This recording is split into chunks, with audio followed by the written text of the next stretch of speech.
The store's lights were blinding as the racist woman, looking down at the disabled black man with disdain, began her vicious tirade. "You don't belong here," she screamed, drawing the gaze of passers-by. The noisy conversations and sounds of shopping carts suddenly died down, leaving only a tense atmosphere of fear and bewilderment. Everyone froze, waiting for the reaction of the man sitting in the wheelchair. His face was calm, but his eyes were a storm of emotions. What would he do? How would he react to this humiliation?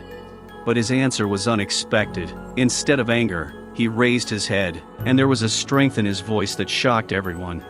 How do you feel about this incident? Write in the comments. What is your name and where are you watching this video from? Your opinion is very important to us. You help promote our channel and support the discussion of important topics. Every word you say makes us stronger, and we are grateful to you for your support.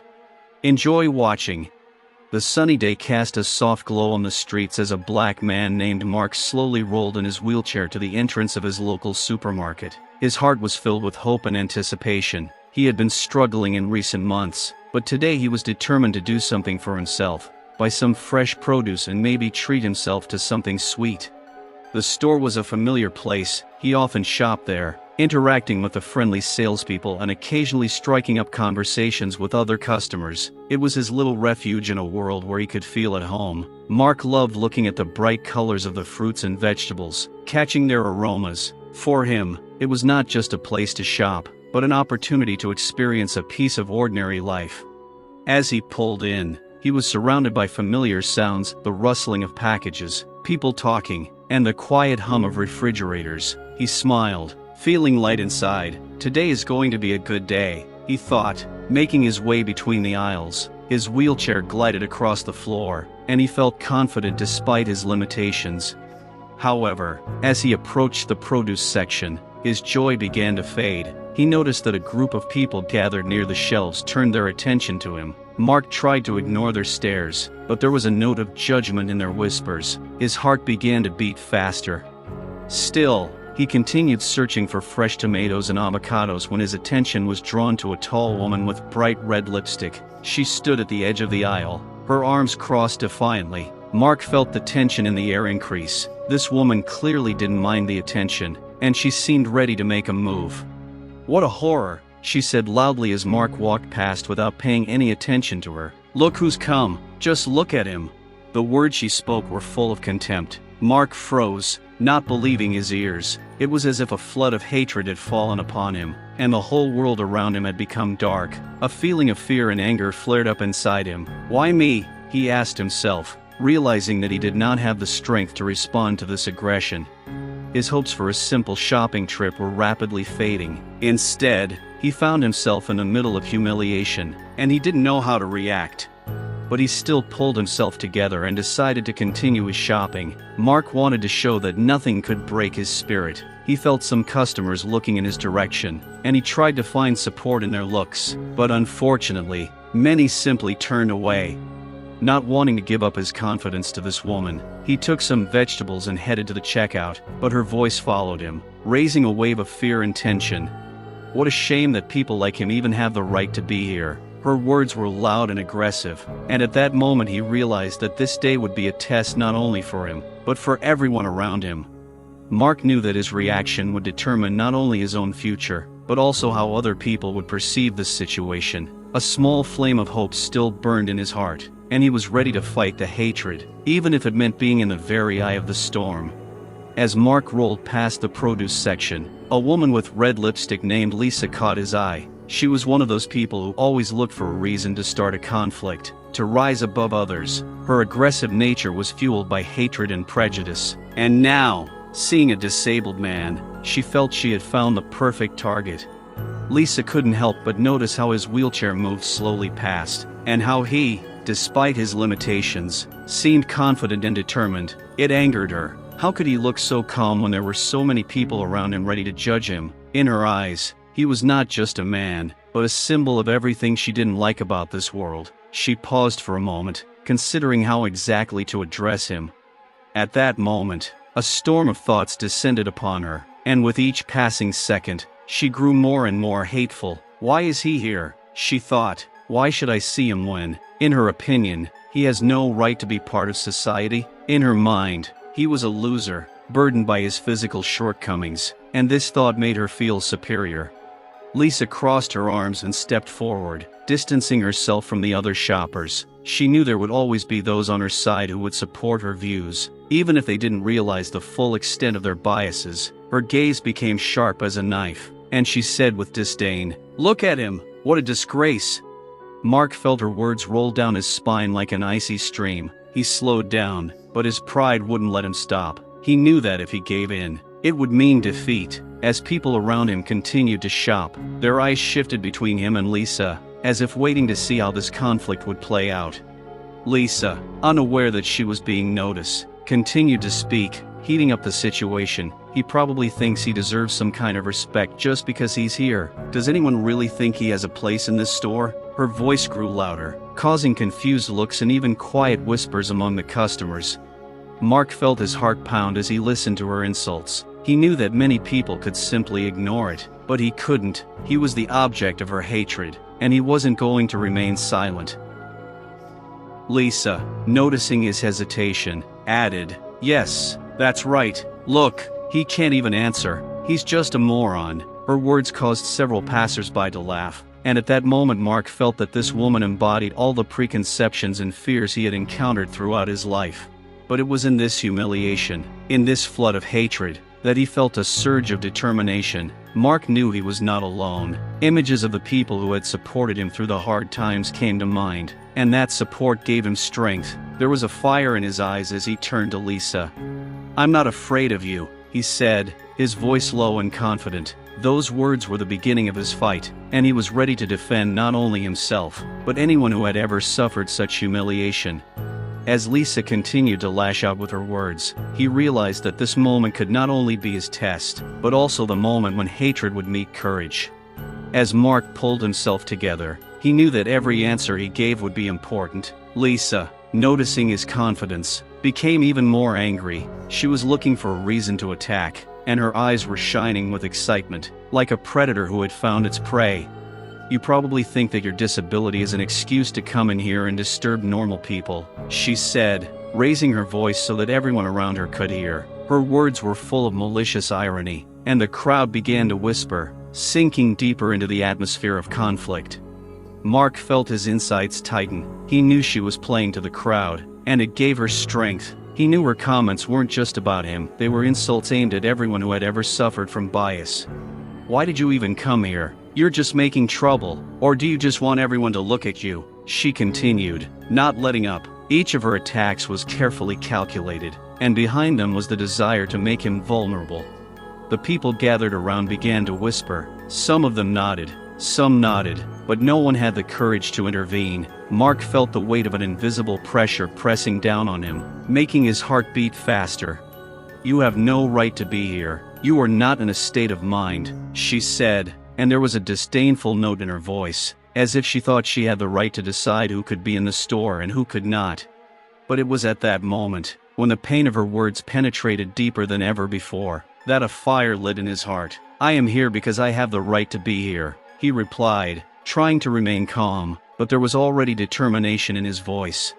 Lisa smirked, but her smile was filled with malice. She hadn't expected him to respond, and that only fueled her aggression. "Look at him, people! Look at his miserable existence!" she shouted, and satisfaction appeared on her face, as if she had finally achieved her goal.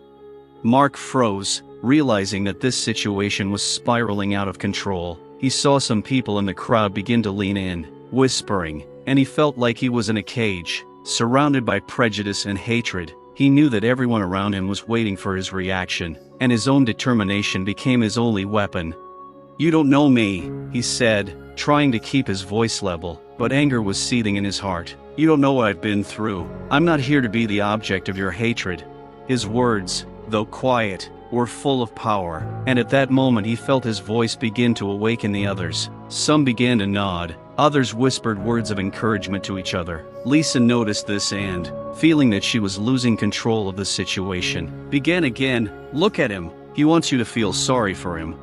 With every word she spoke, Mark knew he had to be stronger. "Pity is not what I need," I'm here to show that we all deserve respect, no matter our limitations, he replied, and now his voice sounded with a confidence that surprised even himself.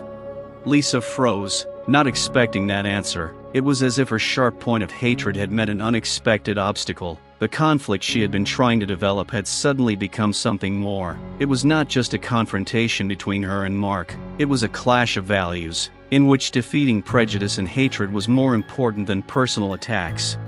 The crowd, sensing the confrontation was escalating, began to slowly approach, listening to what would happen next. The tension in the air was palpable, and everyone was waiting to see how this story would unfold. As soon as Mark said his words, the air around him seemed to sparkle. Some of the customers began to exchange glances, and their looks reflected surprise and support. The tension was growing, and Lisa, feeling that she was losing control, tried to make her response even more sharp. "Look at how he tries to portray himself as a victim," she said, her voice becoming even more aggressive. "Do you really believe he deserves respect? He is nothing more than a burden to society." The crowd gathered around began to whisper, and Lisa's screams drew attention to her. Mark felt the tension rising. Some of the spectators were clearly supporting him, but others, on the contrary, continued to assent to the racist, allowing her hatred to spread like a virus. "You have no right to talk about others like that," someone from the crowd shouted, and this voice, full of determination, sounded like a bolt from the blue. It was a woman with 2 children, who turned to her in bewilderment. She came closer, her eyes full of anger. "We all deserve respect, no matter what we look like or what we've been through," she continued, and others began to echo her sentiments. Things were starting to change. Lisa, realizing that her words were no longer working in her favor, tried to regain control. "You all just don't get it. He's the problem, and you need to realize it," she screamed, her face turning red with rage.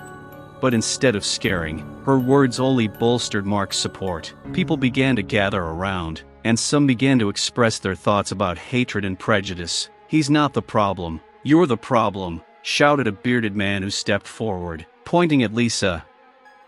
As if a bucket of cold water had been dropped on them, everyone around them suddenly realized that they were in the middle of a conflict. The group on Mark's side continued to grow, and its resolve grew stronger. Lisa, feeling her power dwindling, began to panic. "You all just don't want to see the truth." Her voice became almost hysterical. "I say what others think but are afraid to say." Despite her cries, Mark's support became increasingly evident. The woman with the children continued to say, "We must not tolerate hatred. We must support each other."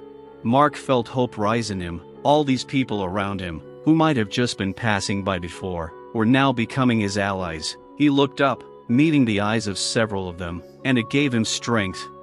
"I don't expect pity," he said, looking out at the crowd. "I expect respect. I'm not here to please you. I'm here to show that we all deserve the same thing, the right to be heard and accepted for who we are." His words, full of passion and truth, trembled in the hearts of those gathered. People began to applaud, and this sound, like a wave, rolled through the crowd, drowning out its hatred. Lisa, lost in her anger, no longer knew how to react. She tried to raise her voice, but no one listened. Her aggression turned against her, and realizing this, she simply turned and disappeared into the back of the store like smoke, leaving behind only confusion and anger. The crowd began to open up, and Mark felt his heart fill with hope. This was the moment when hatred was defeated by kindness and solidarity, and he knew that their collective voice could make a difference. People who were previously strangers were now connected by a common struggle. They began to exchange ideas, discussing the importance of speaking out against bias and hatred, and this moment marked the beginning of a new chapter in their lives. Mark smiled, realizing that this conflict, which had started as a humiliation, had become an inspiration for everyone present. He knew that this was only the beginning of a long journey, but now he was not alone. The crowd gathered around Mark and Lisa seemed to have become a living organism, frozen in anticipation of the outcome. Each of them felt that their attention, their gaze, even their breath was riveted to this scene. No one wanted to interfere, but everyone was intrigued, and this created a special tension. Lisa, feeling her power beginning to fade, took a step forward as if to declare victory. "Look how he's trying to manipulate you. He's just an invalid, and you all know it." Her voice resonated in the air, turning into a weapon of humiliation. "Don't you think it's just shameful to sit in a wheelchair and hope for pity? You're normal people too. You don't want your store filled with people like him," she added, pointing pointedly at Mark. Her words pierced the atmosphere, causing some people to feel embarrassed, others to feel indignant. But Mark, feeling this hatred pouring into him, tensed up. He was not going to remain a victim. A fire boiled in his chest, and despite the constriction of his throat from shame and anger, he managed to shout, "I don't ask you for pity, I just want you to see me as I am." His words, full of strength and confidence, resonated with the people standing around him. Some of them felt ashamed of their passivity and began to whisper among themselves, discussing how terrible it was to behave like that towards someone. However, Lisa, not wanting to back down, smirked. "That's it, he can't even talk normally. Look at him," she said again, and her mockery was beginning to take on terrifying proportions. Every word she said, filled with hatred, struck Mark in the heart, but he was not going to give in. He knew that not only his dignity was at stake, but also the opportunity to show everyone that hatred cannot be stronger than the human spirit.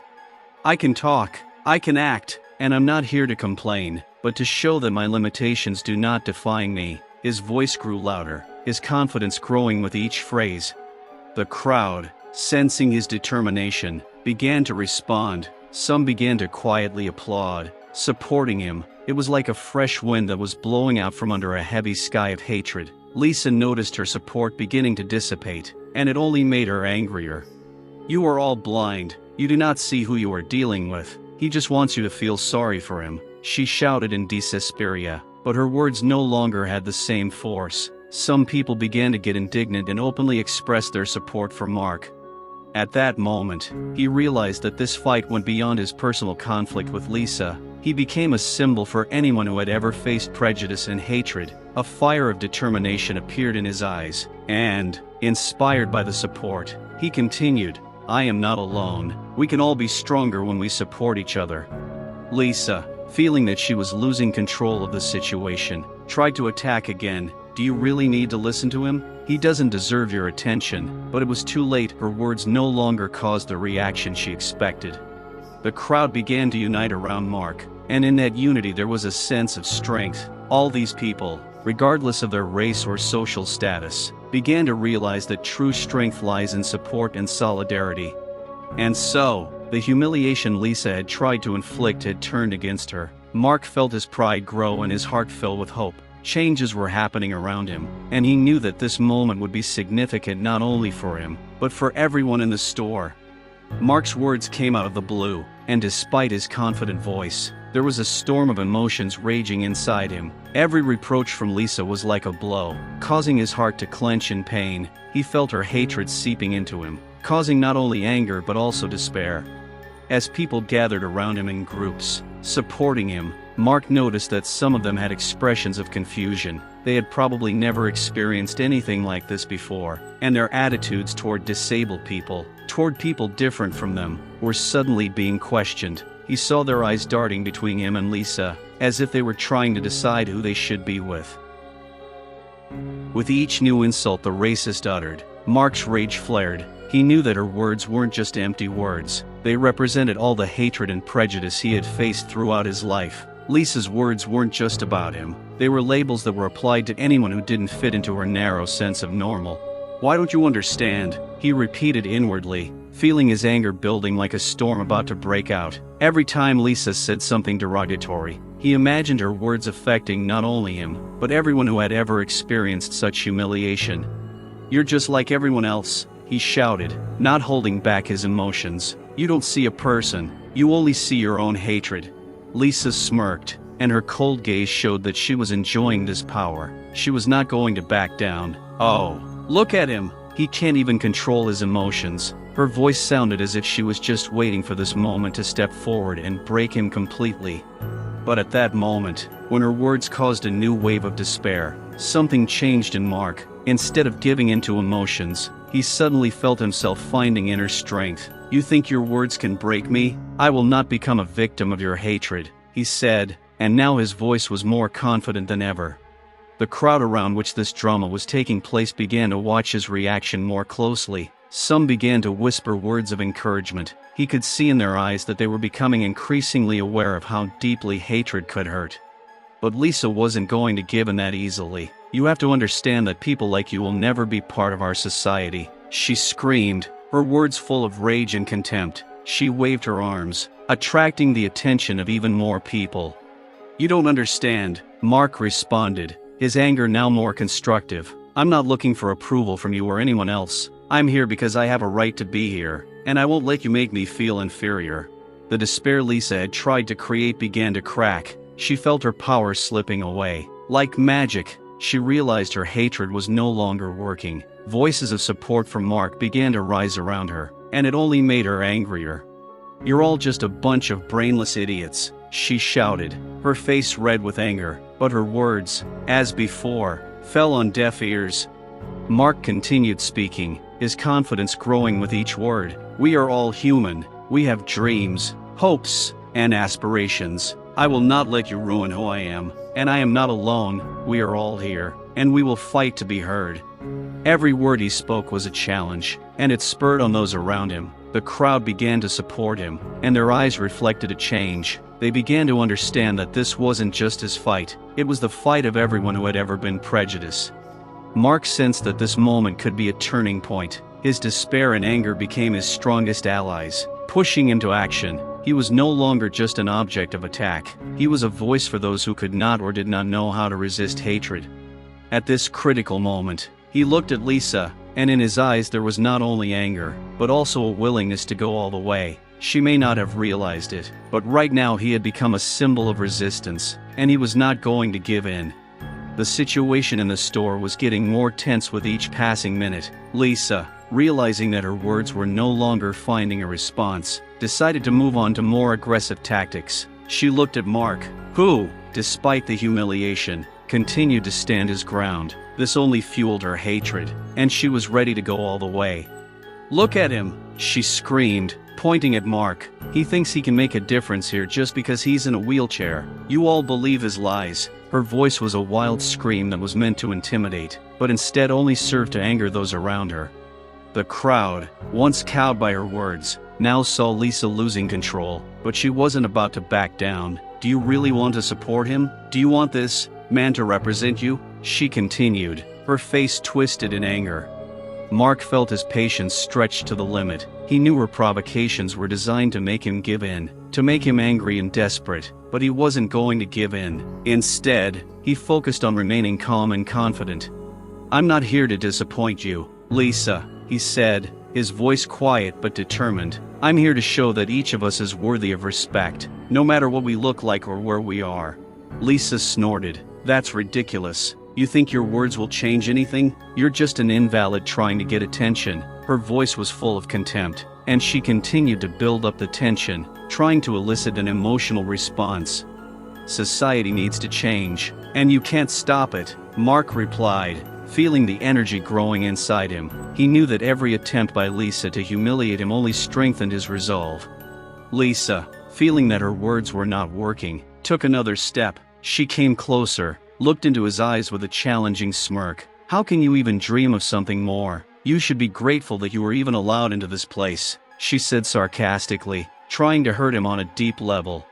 The crowd, feeling the heat of the conflict, began to whisper, and many began to rise to Mark's defense. They saw that Lisa's racist provocations were not only unacceptable, but downright evil. But Lisa was not going to give in. Her voice, full of fury, continued to sound. "You all just follow him like sheep. How can you let this invalid get the better of you?" Mark felt the tension in the air growing, but instead of panicking, he steeled himself. He knew his reaction could affect those around him, and he didn't want hatred to win. "I don't want you to feel sorry for me," he said, his voice growing more confident. "I want you to see me as a person who deserves respect. I'm here to fight for this, and I'm not alone." Lisa froze for a moment, her confidence beginning to waver. The crowd began to show support, and Mark felt strength building within him. Every applause, every word of encouragement strengthened him. But Lisa, realizing that she was losing control, tried to attack again. "You are all just victims. He can't even stand on his feet, and you want him to represent you?" Her words sounded like the final blow, but this time they did not provoke the reaction she expected. Mark looked up, his confidence growing. "I don't want to represent anyone but myself, and I'm proud of who I am," he said, his words causing the crowd to nod in approval. Lisa, seeing that her provocations were not working, tried to change tactics, but her attempts looked clumsy and desperate. She took a step back, realizing that her hatred had no power against the unity and fortitude of the people around her. The conflict that began with her aggression was now a platform for awareness and change. People began to understand that Mark's struggle was the struggle of everyone who had ever faced bias. Lisa was left alone, surrounded by silence, while a crowd gathered around Mark, ready to support him and fight together. The store was silent, as if the entire atmosphere had been frozen in anticipation. Many eyes were focused on Mark, and there was a tension in the air, as if his response could change the course of events. He knew this was a critical moment. His words would determine not only his dignity, but the fate of many others who had ever faced prejudice.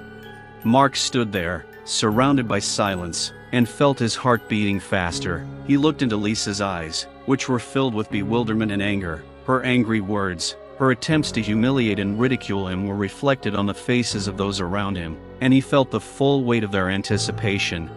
Everyone was waiting to see what he would do. Would he respond with aggression, or would he find the strength to leave the hatred behind and show that his spirit would not be broken? This moment became a moment of truth, both for him and for the people around him. He began, but his voice betrayed him for a moment. He closed his eyes and took a deep breath, trying to gather his thoughts. He knew he had to speak from the heart for his words to be sincere. "I'm not going to justify myself to you," he said, opening his eyes and looking at Lisa. There was a confidence in his voice that reflected not only his internal struggle, but also the strength he found in the crowd's support. "Your words don't define me. I know who I am, and I don't need your approval to be proud of myself." The crowd held their breath, began to murmur, nodding in approval. Some of them began to applaud, and this inspired Mark to continue. He felt the energy filling him, and he knew that this moment was important not only for him, but for everyone who had ever felt isolated.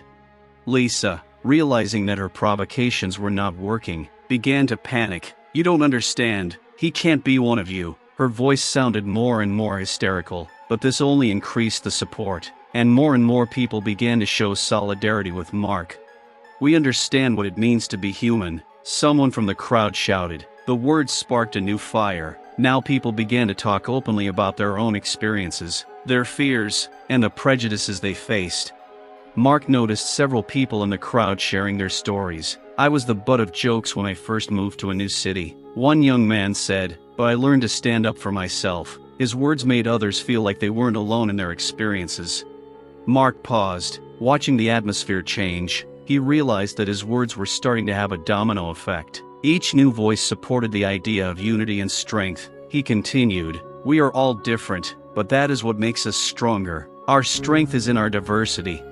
People's eyes became full of respect and support. It was like a wave that rose and lifted everyone around them. They began to realize that hatred and prejudice had no place in their society, and this moment became an opportunity for them to change their perception. Lisa, seeing her words losing their impact, tried to back down again, but Mark wasn't going to give her that chance. "I'm not going to give in, and I won't let you separate us." His voice became even more powerful. The silence that had reigned before turned into a roar of approval. People began to applaud, raising their hands in solidarity. It was not just support, it was a cry for change, for everyone to be respected and for no one to feel humiliated. Lisa took a step back, her face pale with the realization that her provocations had failed. She looked at the crowd that had gathered around Mark and realized that her hatred had failed to break the human spirit. In this critical moment, Mark became a symbol of the fight for equality and respect. He knew his words mattered, and this moment was just the beginning. He turned to the crowd, his heart overflowing with gratitude and hope. "Let's stand together. Let's be a force for change," he said, and his words were met with another round of applause. It was a moment of truth, a moment that would determine not only his fate, but the future of all who were ready to unite and fight against hatred. As the wave of support washed over Mark, he felt his heart beat steadily and his mind clear. There was excitement all around him, but calm settled within him. He slowly raised his head, his face calm, as if he were protected by an invisible shield from hatred and provocation. Mark looked around the crowd. People's eyes were looking at him with hope and expectation. He knew that the whole situation could easily change at this moment, but he decided that he would not allow his inner fire to turn into anger. Instead, he chose the path of understanding and strength. "I know what's going on here," he began, his voice steady and confident. "We're all on the edge. We hear the words of hate. We see the fear they inspire. But I want you to understand that hate has no power unless we allow it to dominate us." His words sounded like a soothing, melodic tone. Everyone present felt these thoughts resonate with them. A sense of unity began to grow around them. Despite the tension, people began to nod, and understanding was reflected in their eyes. Mark continued, "When I walked into that store, I had hope that I would find support, understanding, and acceptance. But hatred can break even the strongest spirits if we allow it to." Mark felt his words, full of confidence and dignity, begin to change the atmosphere around him. People began to gather closer to him, their faces reflecting hope and understanding. He saw how the hatred and prejudice that had dominated for so long began to dissolve, giving way to solidarity and love. "We all know what pain is," he continued, his voice clear and confident. "We have all experienced humiliation and misunderstanding. But it is precisely in such moments that we must find strength within ourselves. The strength of spirit that lifts us above fear and hatred." The crowd listened quietly, and everyone could feel his words penetrating their hearts. There was no room for self-pity in his voice, only strength and determination. It inspired people, and they began to respond. "Our strength is in our unity," one man shouted from the crowd, his voice joining the general mood. "We can create a community where everyone is accepted." This cry supported the others. "Yes, together we are stronger." Voices rang out. Everyone understood that they were on the threshold of change, and this change began with themselves. Mark continued, "Don't let fear control you. You can be the ones who make a difference, who fight for justice and respect. Each of you has a voice." Lisa, still standing on the sidelines, felt her position weakening. She saw how people who had once been afraid and complicit were now gaining confidence. They were no longer allowing her words to control their reality. She tried to find the words to regain control, but she could not. Mark saw her face grow pale, and he knew that his powers weren't just encouraging him, but were influencing those around him. Everyone in the crowd was part of this movement, part of the fight for equality and justice. "We can be the voice of those who cannot speak," he continued, his eyes shining with confidence. "We can lift up those who have lost hope. We can be the light for those who have lost their way." These words encouraged people. They began exchanging glances, and in each of them there was understanding. Now they were not just observing a conflict, they were becoming part of the solution. "We each have our own story," Mark said. "But together we can write a new one, a story of love and support, of how we stand by each other no matter our differences." The crowd began to rise, approving his words. The applause and cheers grew louder. Everyone understood that this moment was important. It was an opportunity to change not only those around them, but themselves. Mark felt his words stir the crowd. People began to come closer, supporting each other and sharing their own stories. "I've been betrayed, I've been rejected, but I'm standing here with you today," one woman said, her voice shaking with emotion. "Me too," another responded. "Today I choose respect and understanding." Each of them felt their spirits grow stronger. Mark continued, "These aren't just words. This is action. Let's take this step together." The crowd came alive. People began sharing ideas about how they could change their community, how they could create a space where everyone felt safe and valued. They began planning how to support each other, how to work together to confront hate. Lisa, left behind, realized that her time had passed. She stood alone, surrounded by people who were now united in their resolve. She saw how the hatred and aggression that had once been her allies were now her enemies. Laughter and joy were heard all around her, and it was more than she could bear. "The power of spirit is what unites us," Mark finished, his voice filling the store. "We must remember that each of us is important. Together, we can make this world a better place." Let's be the ones who make a difference." People clapped and cheered. In that moment, they realized they were part of something bigger than just a moment of confrontation. They were part of a movement, part of a new story where hatred had given way to love and understanding.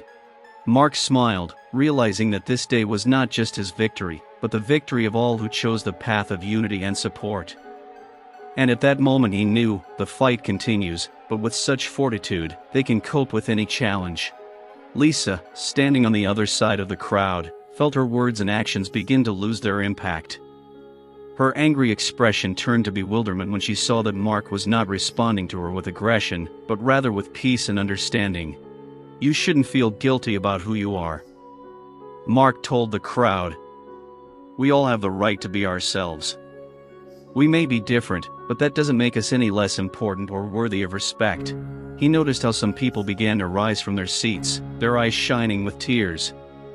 It was not only relief, but also the realization that they were all on the same path. In this moment, everyone could feel their importance and right to a place in society.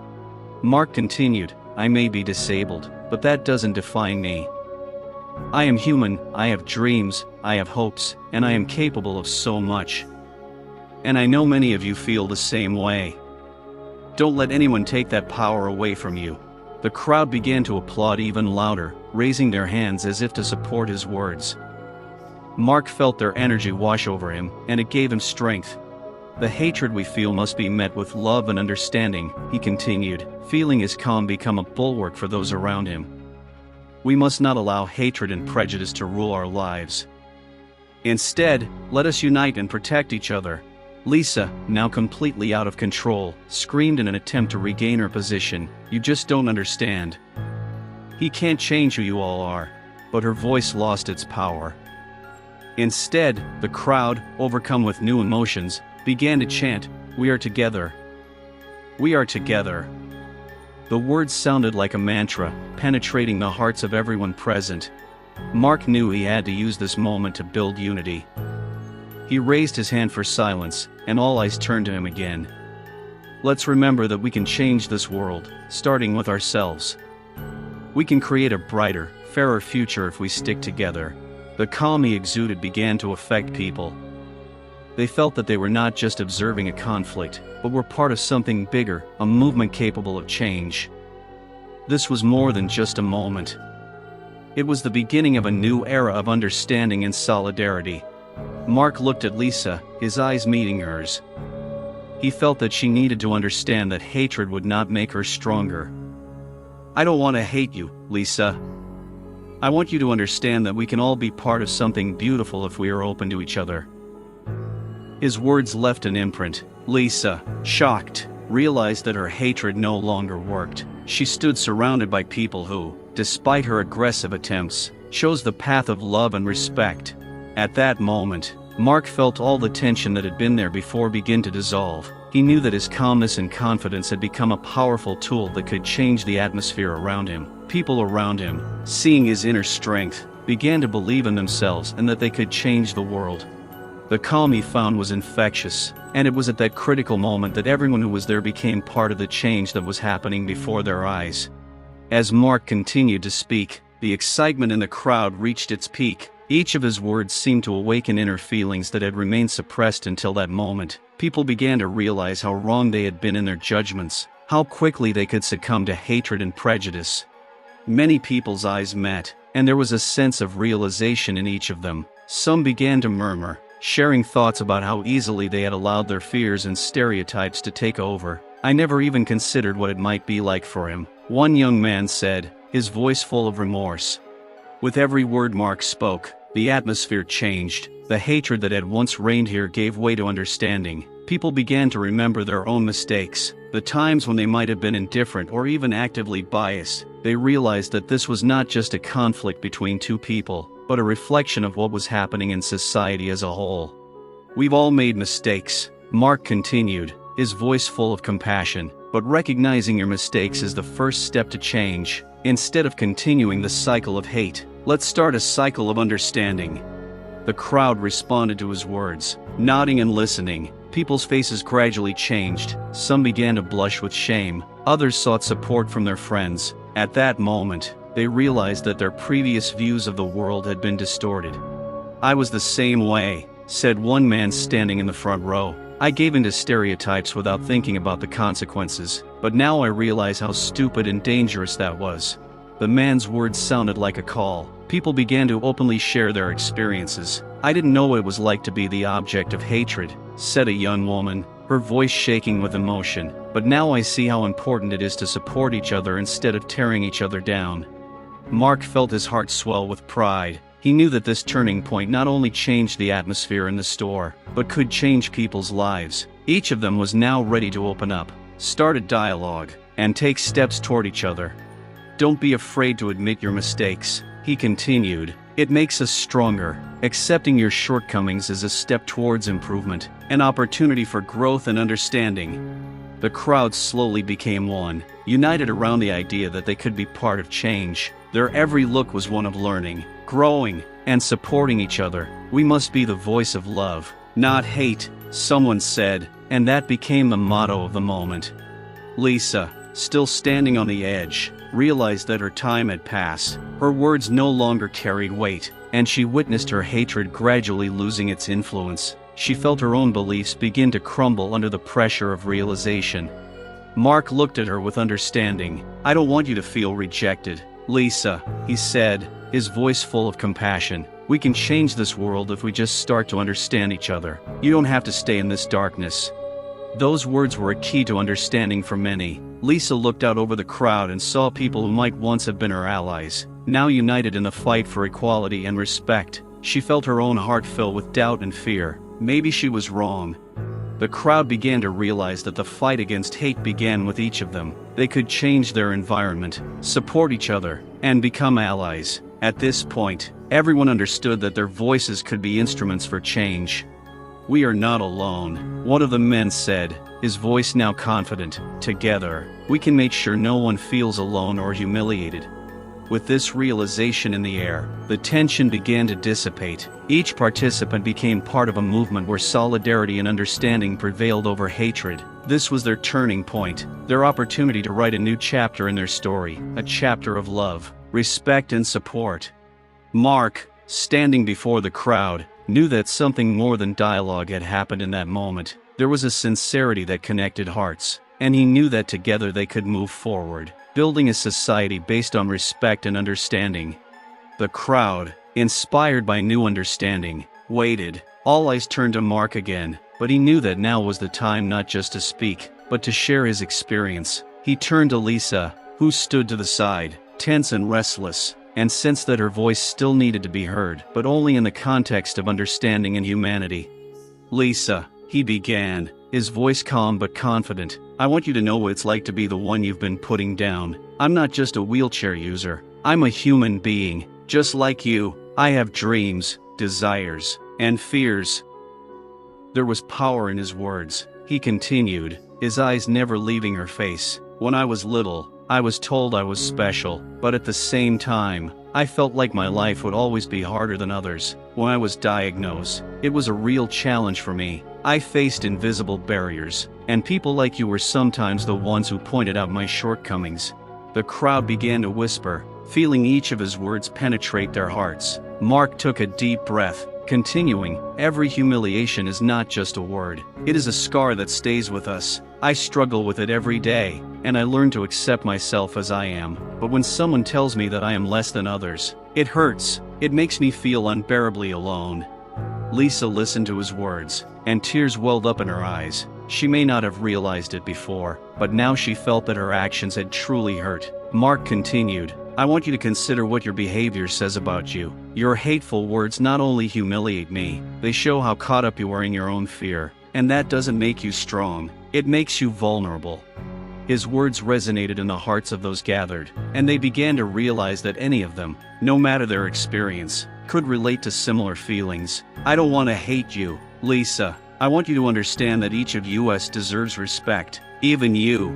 The crowd gathered around him, slowly beginning to support him. "You and I are not enemies," Mark said, his voice growing more confident. "We can be allies in the fight against bias. Together, we can change the world." Lisa hung her head, her own experiences beginning to settle in her heart. She felt her fears and hatreds begin to crumble, giving way to understanding. Her voice was almost a whisper as she answered, "I didn't know. I didn't realize how much it hurt." Mark nodded, realizing they were on the cusp of change. "We're all learning," he said. "Courage isn't just about being strong, it's about admitting when you're wrong. Let's learn from each other together. You can be part of that change." The crowd, previously full of confusion and tension, was now united in support and understanding. People began to hug, some sobbing, feeling their own internal barriers crumbling. It was a moment when courage and vulnerability came together. Mark looked at Lisa and saw a new understanding dawn in her eyes. It was a courageous response that not only touched her, but became a catalyst for change for everyone there. He knew this wasn't the end, it was just the beginning of a journey toward deeper understanding and acceptance. "Let us be the ones who make this world a better place," he said, and the crowd responded with thunderous applause. Everyone felt that this day was the beginning of a new era, where fear gives way to understanding, and hatred to love. The moment Mark finished his bold answer, there was a wave of emotion in the air. The atmosphere in the store changed, and everyone present felt like they were at a crossroads on the brink of something significant. People began to whisper, and soon several voices rose in support. "You're right," one woman shouted, her voice loud and confident. She stepped forward, her eyes sparkling with emotion. "I was blind to my preconceived thoughts. What you do inspires me." The crowd responded with cheers and applause. Seeing this reaction, others began to join in. A young man standing nearby also raised his voice. "I never thought about what it would be like to be in your position. I want to be better. I want to change my attitude." Mark smiled, feeling the support. He noticed how many people were becoming active, exchanging glances and supporting each other. They were joined by an older man with a cane, who seemed to have endured many hardships in his life. "I've experienced bias in my life, too, and it's been hard at times," he said, looking at Mark. "We all deserve respect, no matter what our appearance or health status." The crowd applauded again, and the energy of unity filled the space. People began to rise to show their support. "We are with you, brother," someone shouted from the back rows. "You showed us what it means to be strong." Mark felt a warmth spread through his heart. These words encouraged him, and he knew that his bold response had opened the door for others. He looked at Lisa, who seemed to be getting more and more lost in her thoughts. She knew that her previous views were wrong, and now she was ashamed of her actions. "We can change this," Mark continued, looking at everyone gathered. "Each of you is a voice. We can create a community based on respect and understanding, and it starts with each of us." People began to stand up and share their experiences. One man, who had been standing on the sidelines until then, decided to speak up. "I have been a victim of bias in my life, but it is moments like this that remind me that we are all equal. We can change this if we work together." Each new voice that rose added to the atmosphere of unity. Soon, another woman approached Mark, holding a small child. "I want my son to grow up in a world where people don't judge each other by their appearance," she said, her voice shaking with emotion. "I want him to know that every person deserves respect." Her words became a real signal for others. People began to gather in groups, discussing how they could support each other and build a more inclusive society. "Let's create a group where we can share our stories and support each other," the young girl suggested. Mark watched with pleasure as a movement began to form around him. He knew that this moment was a turning point not only for him, but for everyone gathered. They began to realize that support and solidarity could change the world they lived in. Lisa, standing to the side, felt the desire to change her life awakening within her. She realized that she needed to open herself to this new understanding, and perhaps she should be part of this movement. She took a step forward, gathering all her courage. "I want to apologize," she said, her voice quiet but clear. "I didn't know how much damage I could do. I want to be a part of this, and I want to learn and support." The crowd froze for a moment, and then burst into cheers. People began to hug each other. They felt themselves changing. Everyone understood that this was not just a reaction to conflict, but a genuine desire to be part of the change. Mark looked at Lisa, his heart filled with hope. In that moment, he realized that support, solidarity and understanding can break down any walls of hatred. He was ready to move on, knowing that together with these people they could make the world a better place. As the crowd continued to exchange support and words of encouragement, Lisa stood to the side, lost in her own thoughts. Her heart was filled with mixed emotions, shame, anger, and, strangest of all, relief. She had never considered how much her words could hurt others. Now, as she watched Mark and the others open up and share their experiences, a real battle was taking place inside her. "I was just defending my point of view," she whispered, but her own voice sounded uncertain, as if she were trying to justify something that was unjustifiable. She knew that this defense had escalated into aggression, and that her behavior had created a conflict that was much larger than she could have imagined. As if in response to her inner turmoil, a loud voice rang out from the crowd. "You think your words don't matter? They matter, and a lot," said one of the women who had already spoken in support of Mark. "Your hatred didn't just hurt Mark, it hurt all of us." These words made Lisa shudder. She felt her eyes fill with tears. This time, her behavior was obvious not only to her, but to everyone around her. Her inner resistance was shattered by the brutal truth. The hatred she was radiating was not just negative, it was causing division and pain for many. "Every word you said created pain," the woman continued. "You weren't just humiliating Mark, you were touching the hearts of everyone who has experienced racism, bias, and humiliation. We are all here because we want to change that."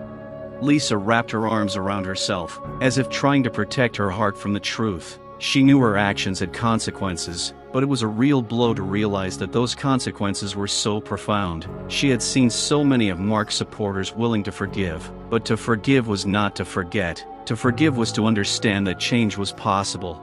She moved closer to the crowd, unable to stay away. I don't know how to explain it, but I realized I was wrong. I didn't mean to hurt," she said, her voice shaking. Tears rolled down her cheeks, and she felt fear and shame overwhelm her. "But that's no excuse. I couldn't see what you were all going through. I didn't understand that hate isn't just words. It's real pain that we inflict on each other. I want to change." People in the crowd began exchanging glances. Some were still wary, but many felt hopeful at the sincerity. "You're taking the first step," said the woman who approached Lisa. "This is important. Admitting your mistakes is hard, but it's the beginning of the journey." Lisa felt a desire to change her life begin to rise inside her. She turned to Mark, who looked at her with understanding. "I hope I can be part of the change," she said, her voice filling with determination. "I don't want to be part of the hate anymore. I want to learn, grow, and support." The crowd applauded again, and it wasn't just approval, it was recognition that they could all, no matter their mistakes, be better. Everyone understood that change began with us, and that only together could they overcome hatred and prejudice. Mark felt a surge of hope as he looked at Lisa. This day had been not only his struggle, but a step toward change for everyone. He knew that the unpleasant truth was only the first part of the journey, but it was also an opening for understanding and growth. Lisa, now surrounded by support, felt her heart begin to open. She knew the path to redemption would not be easy, but it was necessary. She was ready to take this step, and perhaps her story would become part of a common struggle for a better future.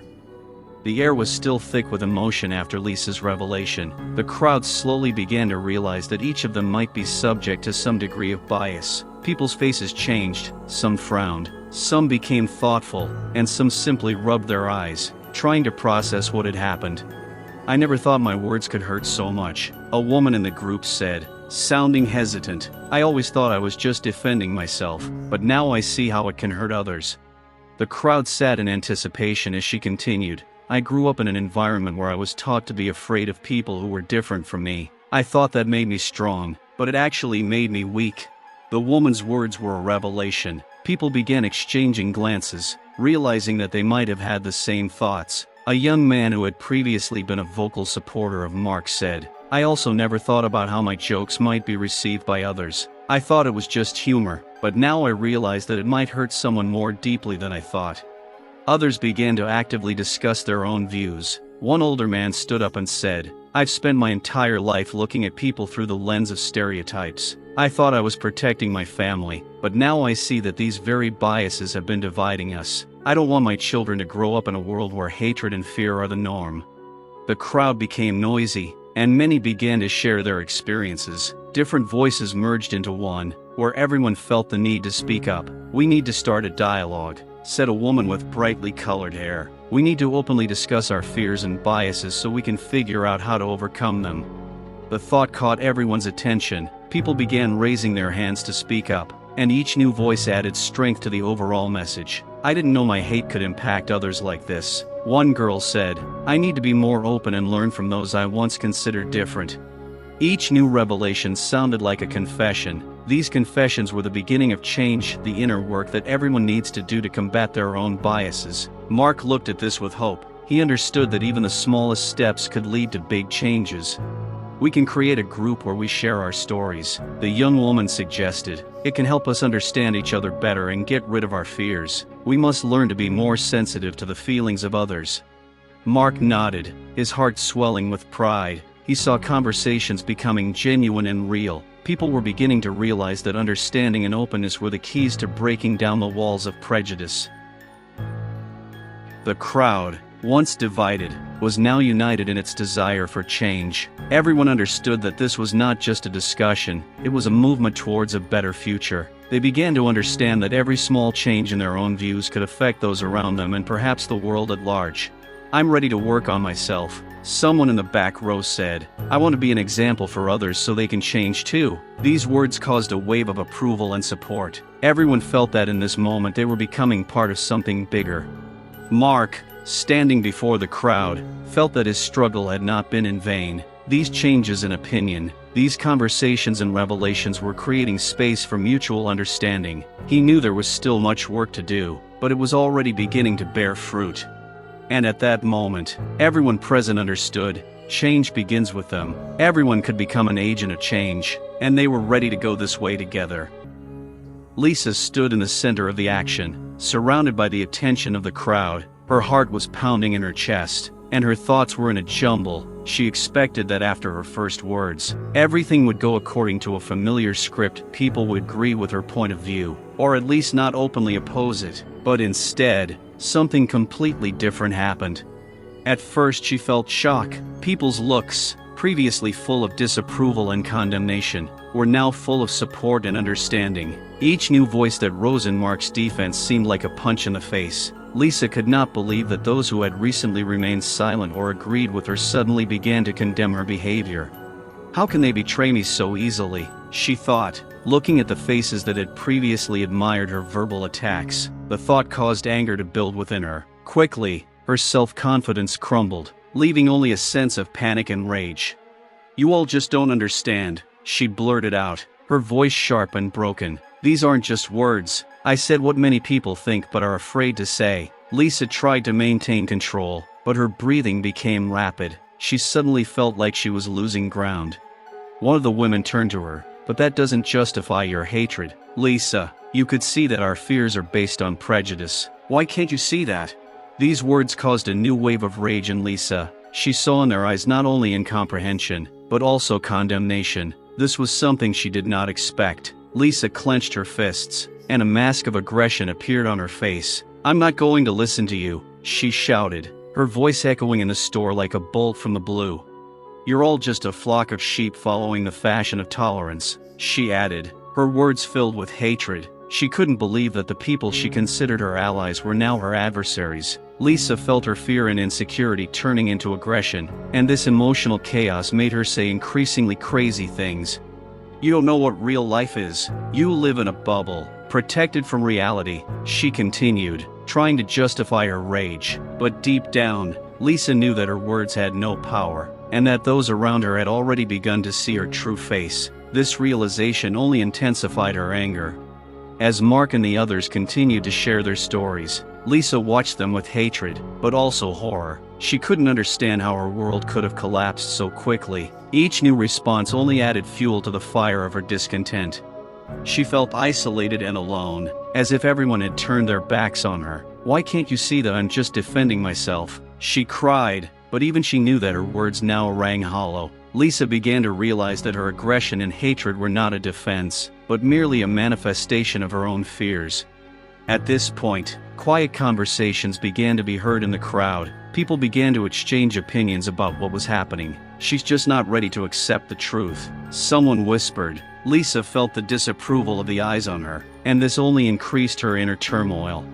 Her face flushed and tears glistened in her eyes. Lisa realized that she was losing control not only of the situation, but of herself. Her desire to be heard and understood collided with a reality she could not ignore.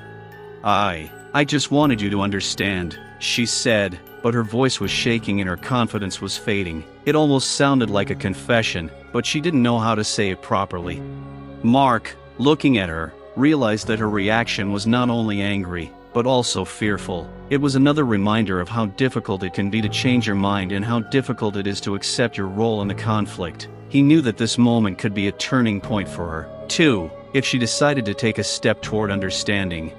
Lisa looked at the crowd again, but now it was a look not only of rage, but also of confusion. Something inside her began to change. She no longer knew how to react, and this confusion became the beginning of a new struggle, a struggle not only with those around her, but also with herself.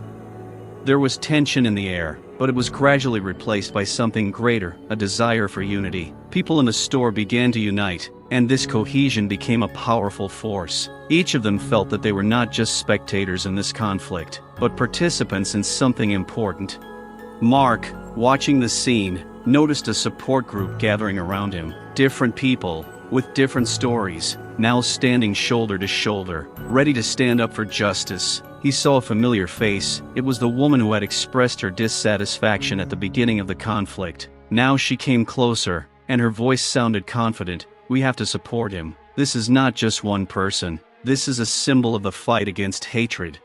Others began to nod in agreement with her words. We can't let this continue. We are all here to create a better society, said the young man who had previously spoken about his responsibility as a father. His words became a catalyst for others.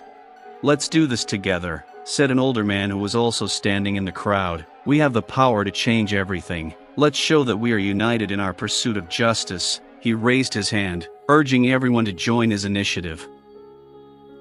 Mark felt his heart fill with hope. He never thought that an ordinary day at the store could become such a significant moment in his life. These people weren't just talking about change, they were taking action. Groups began to form around him, creating a chain of support. We should organize a rally, suggested a young girl with bright hair. Let's go out on the streets and show that we are against racism and prejudice. Let's tell our stories and support each other. The idea was met with approval. People began discussing how they could attract more participants, how they could create posters and use social media to get their message out to more people. Each new word strengthened the unity and the atmosphere became more and more inspiring. Mark felt a fire ignite inside him. He raised his hand to get attention. We must remember that this fight is not just for me, but for everyone who has ever experienced prejudice and hatred. We can only change this together, he said with confidence. The crowd agreed, and their voice became one, loud and clear. We are with you. We are for equality. We are for justice, they shouted, their voices merging into a single chorus that filled the space. Lisa, standing to the side, felt her own confusion begin to dissipate. Her anger gave way to something new. She looked at the people who were gathering and realized that their courage and unity could inspire others. Her own prejudices began to crack under the onslaught of this shared impulse. I want to help, she said, her voice quiet but confident. Everyone turned to look at her, surprise etched on their faces. I know I was wrong, but I want to be a part of this. I want to learn and support, she added, the sincerity of her words touching the hearts of those around her. Despite her past actions, Lisa felt people starting to accept her, and that gave her courage. Some in the crowd started clapping, others just nodded. It was a show of support that opened the door for her to change. Soon the group gathered in a circle, and Mark stood in the center. Let's create an action plan. We can write down our stories, develop initiatives, and hold events to raise awareness of racism, he suggested. Ideas began to fly, with everyone suggesting something new, training in local schools, meeting with young people, discussing issues of bias in the community. Everyone realized that this could be the start of something meaningful. This is our chance to change the world around us, said the woman who first raised her voice in support of Mark. Let's start with what we can do here and now. We have to support each other, and that's what will make us stronger. The crowd erupted in cheers once again. Everyone realized that they were no longer just a group of random people. They were a community united by a common goal. Their courage and unity were the answer to the hatred they had encountered. Mark looked at the people and his heart filled with pride. In that moment, he realized that true strength lies not only in fighting for oneself, but also in the desire to support each other. This unity became a symbol of their common struggle for justice and equality. The atmosphere in the store was charged with emotion and tension as people gathered in a circle. Everyone knew that this moment could be a turning point in their fight for justice. Their hearts beat in unison as they looked at each other, full of determination. The conflict that once began as a chance encounter had now reached its climax, and no one could predict how it would end. Mark stood in the center of the circle, surrounded by support. He took a deep breath to gather his thoughts. "We are here because hatred and prejudice have no place in our society," he said with confidence, his voice loud and clear. At that moment, Lisa, still shaken by what was happening, felt her own internal conflicts begin to resolve. She realized that her past behavior was no excuse, and this truth was increasingly washing over her. With every word Mark said, she felt her anger and defense mechanisms begin to crumble. "We all have the right to be respected and supported," Mark continued, "but to do that, we need to be open about our feelings and fears. We can't just keep quiet about our problems. Hate doesn't solve anything, it just eats us up from the inside." The crowd was silent, listening to his words. The atmosphere was filled with understanding and determination. People began to realize that their own prejudices and fears were blocking them from seeing the truth that stood before them. This understanding gave them the strength to stand up to hatred. At that moment, Lisa, overcoming her inner barriers, raised her hand. Her voice was trembling, but full of determination. "I want to say that I was wrong. I don't understand how I could think and act like that. I understand that hatred is not just words. It is the pain we cause each other," she said, her eyes filling with tears. Mark looked at her, and understanding began to dawn in his heart. "This is important, Lisa. Admitting your mistakes is the first step to change," he said with genuine respect. Quiet conversations began in the crowd, people discussing her confession. They felt empowered by her honesty. "We could all be in her shoes," one woman said. "We all have our biases, and talking about them openly is the beginning of change." Her words were supportive, and they seemed to strengthen the alliance between the participants. The hatred that once filled the atmosphere began to dissipate. Instead, a new sense of unity emerged, which seemed to be the basis for a new beginning. People began to share their stories, telling how hatred and prejudice had touched their lives, and how they had learned to overcome it. Mark continued, "This isn't just about me or Lisa. This is about all of us. We must take responsibility for our actions and words. We can and must create a society where there is support and understanding, not hatred." The crowd began to roar, and soon the cries of support were heard again. "We are for unity. We are for understanding," they shouted, and this became the culmination of their struggle. At this moment, hatred began to crumble, like old walls cracking under the pressure of a new light. Lisa felt her heart fill with hope as she saw people begin to change their ways. "I want to be part of that change," she said again. "I want to help others see that hatred doesn't solve anything. Instead, let's build bridges, not walls." Her words were a powerful example of how to overcome one's own fears and prejudices. The crowd applauded again, and the applause was not only approval, but also acceptance. They knew that this moment would be the beginning of something important. Mark, looking at the unity and courage around him, felt his own fears and pains begin to fade. He knew the fight was not over, but they were all together now, ready to face any difficulties. Hatred could no longer stand between them, and they were ready to move forward, creating a brighter future. With each new word and each new step, they strengthened their resolve. Hatred began to crumble, giving way to understanding and unity, and this became their true victory. #### Chapter 19, Conclusions and Lessons. The situation in the store gradually calmed down, but its impact remained deep and tangible. The people who had just gathered in a circle now became a community ready to reconsider their views and learn from what was happening. Each of them recognized that this experience was an important milestone on the path to understanding and empathy. Mark, feeling the excitement inside, raised his voice to sum things up. "Today we witnessed not only conflict, but also its resolution. We saw how hatred can divide us, but also how love and support can unite us." His words captured the general mood, and there were nods of approval all around.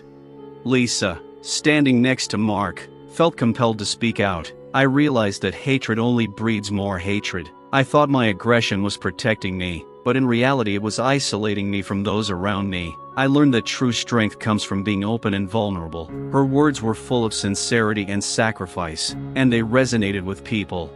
One of the men in the crowd, who had previously been a vocal supporter of Lisa, raised his hand. I also want to say that this situation made me think about my own biases. I have always considered myself a tolerant person, but sometimes I let stereotypes influence my judgment. I am ready to work on myself and be more sensitive to others. His confession became an example for many, and people began to share their thoughts.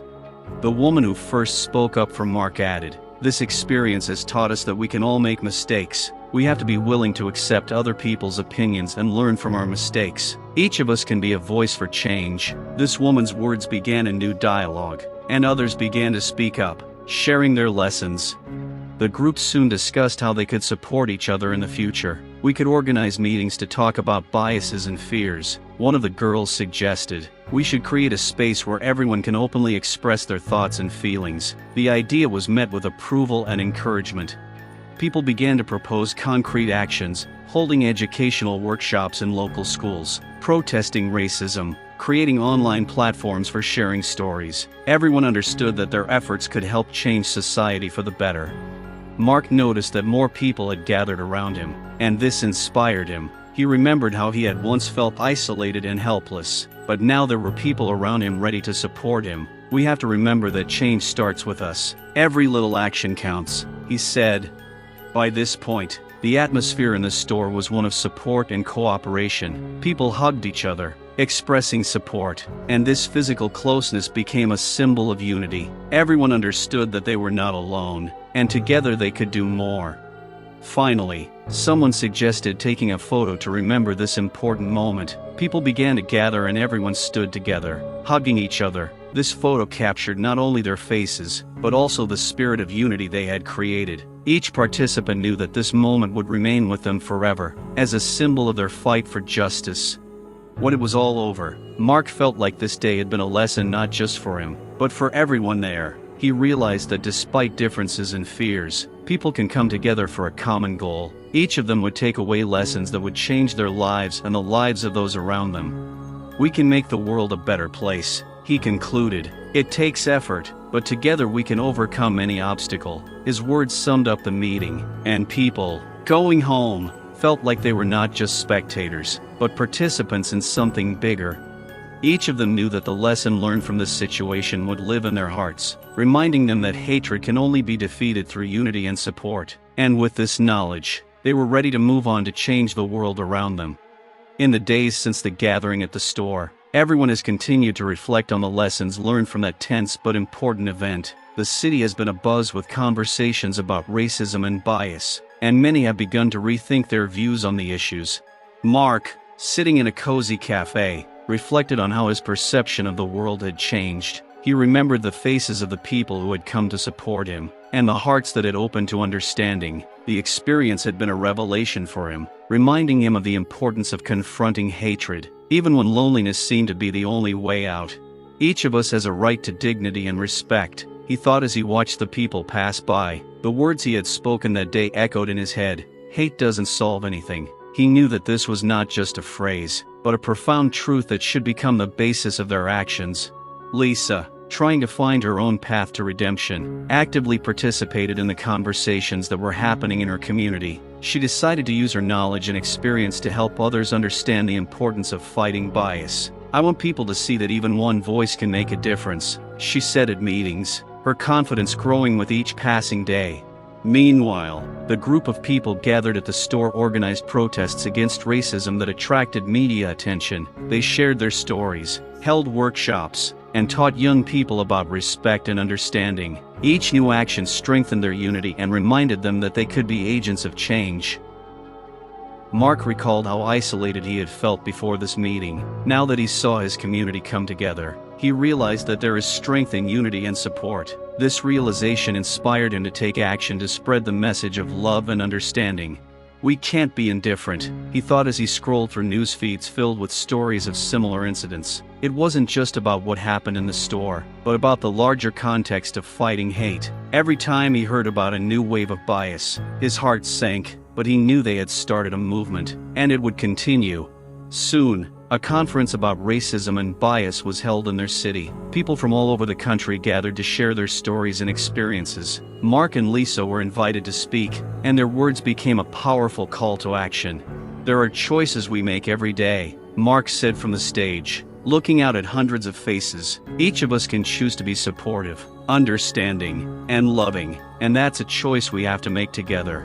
Lisa, standing next to him, added, "Each of us can change the world, starting with ourselves. We must be brave to stand up to hatred wherever it appears." These words resonated with the audience, and the room erupted in applause filled with hope and determination. People exchanged glances, realizing that these were not just words, this was a promise to change their behavior and views of the world.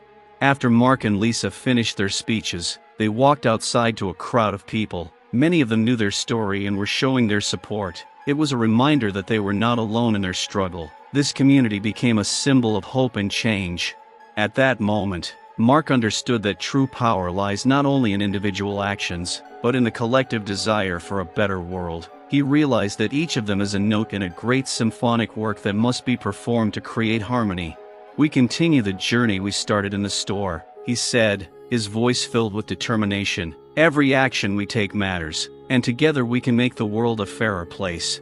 These words were not just the final note of their journey, but the beginning of a new stage, full of hope and possibility. Each of them knew that the fight was not over, but now they had the strength and unity to continue moving forward. Thank you for being with us on this emotional journey. We'd love to hear your thoughts on this story. Have you ever experienced racism or bias in your life? Share your thoughts in the comments. You are very important to us, and we appreciate each of you. Your feedback helps us develop the channel and create even more inspiring content. Don't forget to subscribe and like if you enjoyed the video. Have a great day and hope to see you again.